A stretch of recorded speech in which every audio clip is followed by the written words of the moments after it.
टॉर्सली theorem. आइए जी देखिए फटाफट।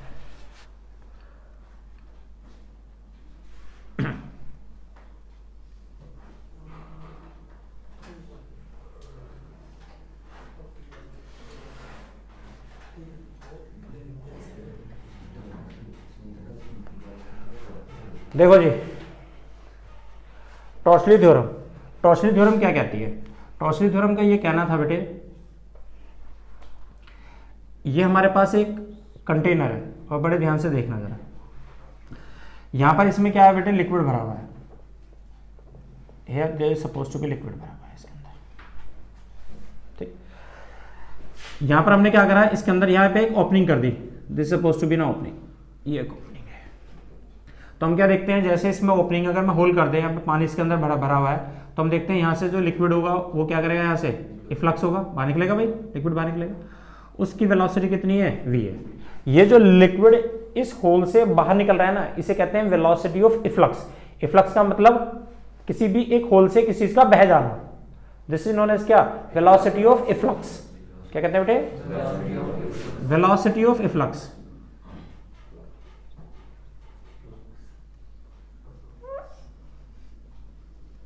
Velocity of efflux. अब ये होती क्या है उसके बारे में समझ में आ गया। तो जो किसी भी एक होल से जितना भी लिक्विड जिस वेलोसिटी से बाहर निकल रहा है वो वाली वेलोसिटी वेलोसिटी ऑफ इफ्लक्स कहलाती है। अब इसमें छोटी सी बात देखिए, इसका कहना क्या था, टॉर्सली थ्योरम का बहुत अच्छा सा कहना था कि भाई यहाँ पे लिक्विड जब अगर जाएगा, ये इसके होल तक की कुछ ना कुछ हाइट होगी भाई, वो हाइट हमने यहाँ से यहाँ तक मान ली, this is suppose to be h1 height है, कितनी बेटे, और बॉटम से यहां तक की जो हाइट है उसे हमने कितनी मान ली, h2 हाइट मान ली, कोई दिक्कत? तो जी इस वाले जो होल को हम कहते हैं ओरिफिस, होल को क्या कहते हैं, ओरिफिस, होल कह सकते हैं आप। तो इसका ये कहना था कि देखो भाई इस होल से जो ये लिक्विड जितनी वेलोसिटी से इफ्लक्स हो रहा है ना, जितनी वेलोसिटी से लिक्विड निकल रहा है, वो वाली वेलोसिटी एग्जैक्टली वो वेलोसिटी है अगर हम किसी भी एक बॉडी को बाहर फ्रीली अगर मैं उसको ड्रॉप करूं फ्रीली और इतनी ओरिफिस के लेवल तक ड्रॉप करूं, कितना, जो इसका लेवल है यहां से आता कितना है, h1 है ना, तो इतनी हाइट तक अगर मैं किसी एक बॉडी को बाहर से फ्रीली ड्रॉप करूं तो हम ये देखेंगे कि इस वाली बॉडी जब ये बॉडी इसके ओरिफिस तक पहुंचती है, बाहर यहां तक पहुंचती है, तो इसकी वेलोसिटी भी एग्जैक्टली वही होगी जिस वेलोसिटी से ये लिक्विड इससे बाहर निकल रहा है। नहीं है बात समझ में? फिर से सुनो, ये कंटेनर है, इसके अंदर आपने पानी भरा हुआ है, इसकी यहां से यहां तक की हाइट कितनी है, h1 है, h1 ही तो हाइट है, और यहां से ये जब लिक्विड इसमें अगर मैं होल करूंगा तो यहां से लिक्विड क्या होगा, इससे बाहर निकलेगा, तो जो लिक्विड इससे बाहर निकल रहा है उस लिक्विड की कुछ ना कुछ वेलोसिटी होगी ना, वो एग्जैक्टली वेलोसिटी उतनी है कि अगर मैं किसी एक बाहर से किसी एक बॉडी को इतनी हाइट तक इसी जो ओरिफिस है इतनी ही लेवल तक अगर मैं इस बॉडी को यहां से हिट करूं छोड़ू तो इस ग्रेविटी इफेक्ट में इस बॉडी की वेलोसिटी बढ़ के यहां तक कुछ आ जाएगी, ये वाली वेलोसिटी एग्जैक्टली उतनी होगी जितनी वेलोसिटी से इसी लेवल पर ये लिक्विड इससे बाहर निकल रहा है। ये किसका कहना था, टॉर्सली थ्योरम का कहना था। स्टेटमेंट समझ में आया? पहले इसका स्टेटमेंट लिखूं तो इसका स्टेटमेंट क्या था, according to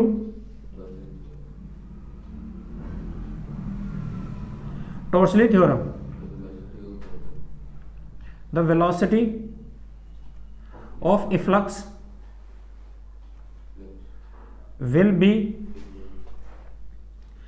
equal to the velocity of a body which is freely fall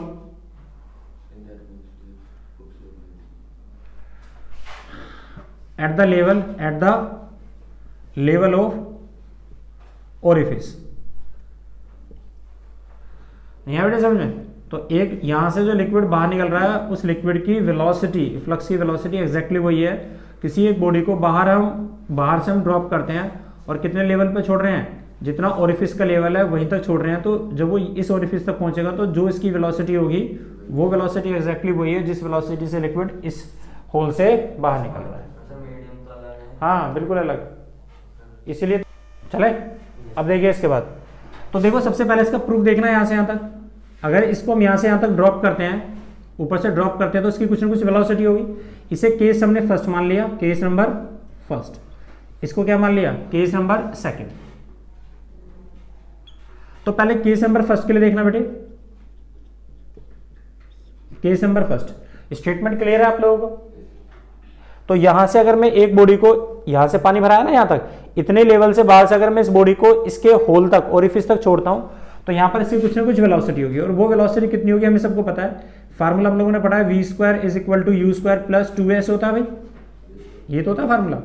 तो यहां पर v स्क्वायर वेलोसिटी कितनी है, v स्क्वायर, इनिशियल वेलोसिटी कितनी है 0, और अंडर द ग्रेविटी जा रहा है तो 2 g a कितना हो गया g, और यहां से यहां तक का डिस्प्लेसमेंट कितना ट्रेवल करा है h1। तो इसका मतलब v वेलोसिटी अंडर रूट कितना होना चाहिए 2gh1 होना चाहिए। अगर एग्जैक्टली जो वेलोसिटी इसकी यहां से छोड़ा हमने इसके टॉप से और यहां पर छोड़ा इसके ओरिफिस तक, तो जो इसकी वेलोसिटी इसके बॉटम तक थी, बॉटम का मतलब इस ओरिफिस तक थी, यही एग्जैक्टली वेलोसिटी किसकी होनी चाहिए, इसकी होनी चाहिए। अगर ये लिक्विड कैसा है हमारा, आइडियल फ्लूइड है, आइडियल फ्लूइड के लिए तो बात कर रहे हैं। तो देखिए जी, अब केस नंबर सेकंड पे आइए, केस नंबर सेकंड। अब ये केस नंबर सेकंड पे, तो केस नंबर सेकंड पे हम किसका यूज करेंगे, बर्नौली थ्योरम का। अब इसके लिए हमने क्या करा, 2 पॉइंट कंसीडर कर लिए। देखो जी, एक कहां कंसीडर करा, इसके अंदर और एक इसके बाहर। ये पॉइंट हमने कितना मान लिया a, और ये कितना मान लिया b, और दोनों कैसे हैं, एक ही लेवल पे तो है, दोनों एक ही लेवल पे। अगर दोनों का लेवल बराबर है तो बर्नौली थ्योरम से पोटेंशियल एनर्जी तो कैंसिल हो जाएगी, हाइट दोनों की लेवल बराबर है ना। अरे यहां से यहां तक का कितना है s2, इसका भी कितना है s2। तो लेफ्ट हैंड साइड और राइट हैंड साइड में जब दोनों की एनर्जी को मैं इक्वल करूंगा तो kinetic energy plus potential energy plus pressure energy is equal to मैं उसकी काइनेटिक एनर्जी, पोटेंशियल एनर्जी और प्रेशर एनर्जी, तो दोनों में पोटेंशियल एनर्जी तो दोनों में बराबर बराबर है, तो वो तो कैंसिल हो जाएंगी। आइए जी अब निकालना शुरू करते हैं। केस नंबर सेकंड, इसमें क्या करा हमने, लेट करा, लेट देयर आर 2 पॉइंट्स, बोलो कौन कौन से, A and B are taken. नहीं है समझ में, 2 पॉइंट ले लिए A और A एंड B, ये 2 पॉइंट ले लिए, एंड यूजिंग क्या, Bernoulli theorem at same horizontal line. अरे इस दोनों की हॉरिजॉन्टल लाइन कैसी है, सेम है, आउटसाइड या इनसाइड एंड आउटसाइड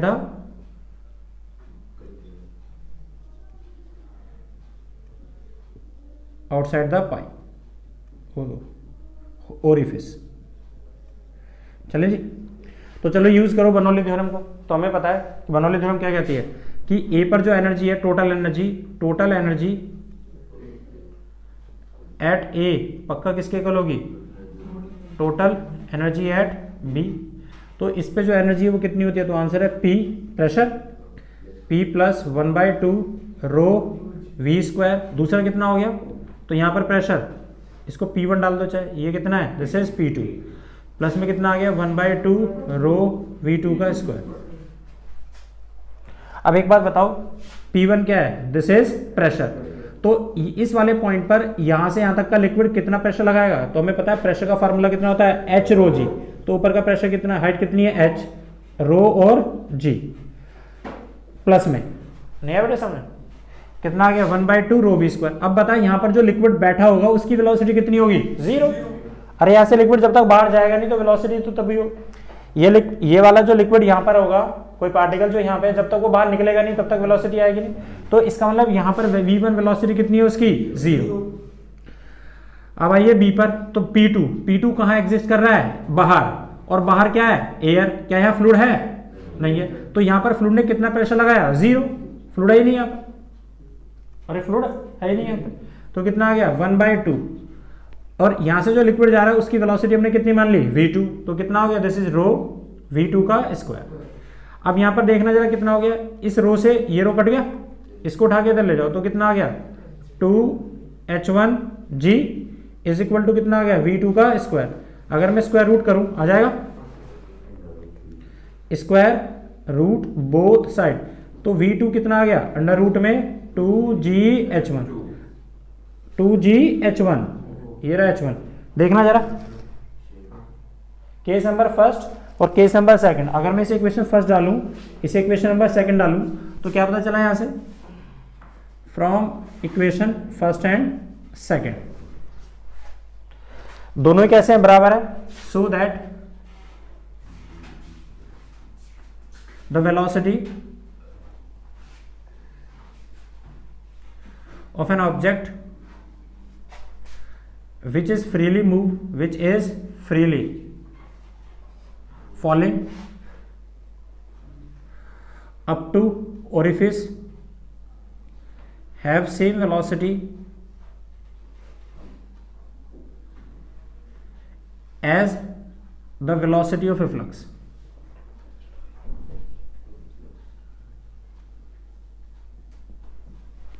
समझ। अब एक दो छोटी छोटी चीज और एक्स्ट्रा इसमें निकाल सकते हैं। क्या निकाल सकते हैं एक्स्ट्रा? कि यहां से अगर ये लिक्विड नीचे गिर रहा है ऐसा, तो यहां से गिर रहा है तो उसको टाइम भी तो लगेगा गिरने के लिए, टाइम। तो वो टाइम क्या होगा? तो क्या हम बता सकते हैं कि इसकी यहां से यहां तक की हाइट कितनी है? This is h2। अगर इसकी हाइट h2 है और ये होल से अपने ओरिफिस से ऐसा नीचे गिर रहा है, तो इसको गिरने के लिए, और इसकी वेलोसिटी कौन सी है? This is v2। ये वाली वेलोसिटी कौन सी है इसकी? हॉरिजॉन्टल वेलोसिटी है। लेकिन गिरने के लिए, टाइम फ्लाइट के लिए कौन जिम्मेदार होता है? Vertical component. कौन होता है? वर्टिकल।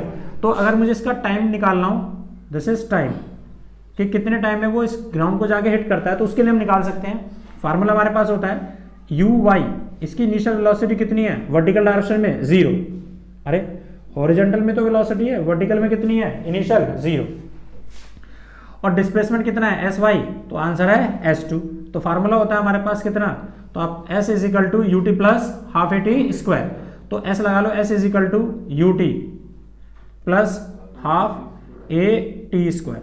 तो s कितना ट्रेवल करा? s2। इनिशियल वेलोसिटी 0, 1/2 a कितना हो गया? g T square. इधर मल्टीप्लाई करो तो 2s2 अपॉन में g अंडर रूट में, ये क्या आ गया? This is time.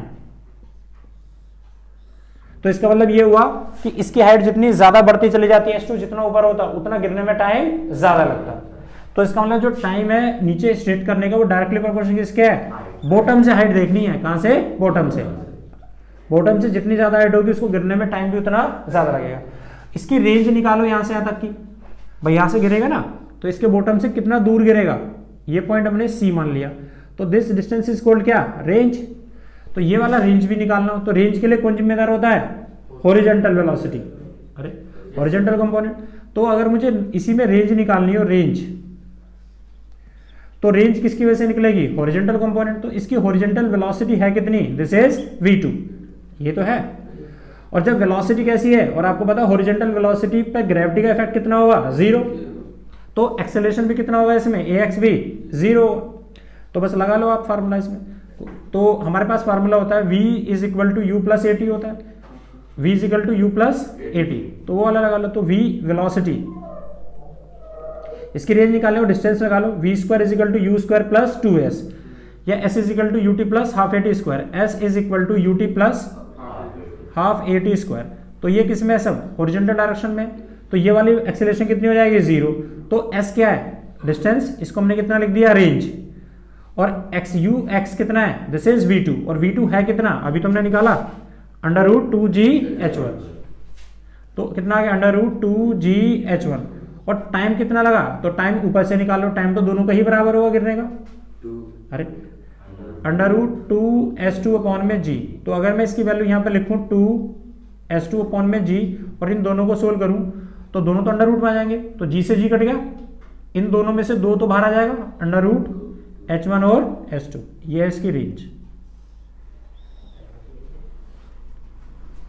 नहीं आया समझ में? पोज करिए, चले। तो यहां से बस समझे बेटे, रेंज किसके इक्वल होती है? h1 और h2 के प्रोडक्ट के डायरेक्टली प्रोपोर्शनल होती है। इसमें एक बात छोटी सी नोटिस करना, एक छोटा सा अगर मैं क्वेश्चन दूं आपसे, ये हमारे पास ये एक ऐसा कंटेनर था जिसमें पानी भरा हुआ है ऐसा। अगर मान लो मैंने एक होल यहाँ पे किया हुआ है, ये होल है, इसकी यहां से यहां तक की हाइट कितनी है? ये वाली हाइट, ये हाइट है इसकी यहां से यहां तक की 5 मीटर। कितनी है? 5 मीटर। और यहां से बॉटम से इसकी हाइट कितनी है? इसकी टोटल हाइट कितनी है? 8 मीटर। कितनी है? 8 मीटर। तो यहां से ऊपर से 5 मीटर, तो नीचे से कितना हो गया? 3 मीटर हो गया। तो इसकी कुछ ना कुछ रेंज आएगी, इसकी कुछ ना कुछ रेंज आएगी। अच्छा, वो रेंज कितनी है? इसका मतलब 2 अगर मैं रखूं h1, तो h1 तो 5 हो गया, और h2 कितना हो गया? 3। तो 5 दिया 15, तो 2 अंडर रूट 15 हो गया ना।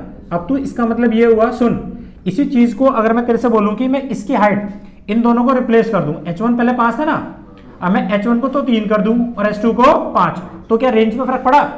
तो मान ले अभी यहां से जो लिक्विड फ्लो कर रहा है उसकी कुछ ना कुछ रेंज होगी। अरे अब मैंने इसी होल को क्या करा, यहां पर इस होल को मैंने यहां बना लिया, क्या बना लिया, ऊपर। तो यहां से यहां तक इसकी हाइट कितनी हो गई, 3 मीटर, और नीचे से हाइट कितनी हो गई इसकी, यहां से यहां तक की 5 मीटर, कितनी हो गई 5। तो रेंज क्या ज्यादा आएगी कम आएगी, तो आंसर है रेंज सेम आएगी। अभी भी कहां गिरेगा वो, यहीं तो गिरेगा आके।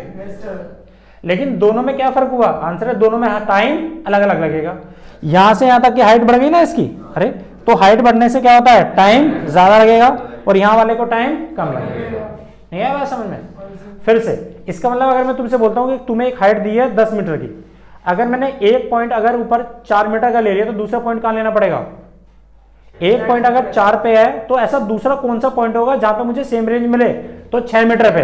तो अगर मैंने ऊपर से एक 4 पे लिया तो अगर मैं ऊपर से 6 भी लूंगा तो दोनों पे रेंज बराबर होगी, क्योंकि अगर ऊपर से मैंने पहले 4 लिया तो नीचे से 6 होगा, जब ऊपर से 6 लूंगा तो नीचे से 4 होगा, तो रेंज रिमेन सेम रहेगी। ये बात सबको समझ में आती है? तो रेंज विल रिमेन सेम, ये आपको हमेशा के लिए याद रखना है।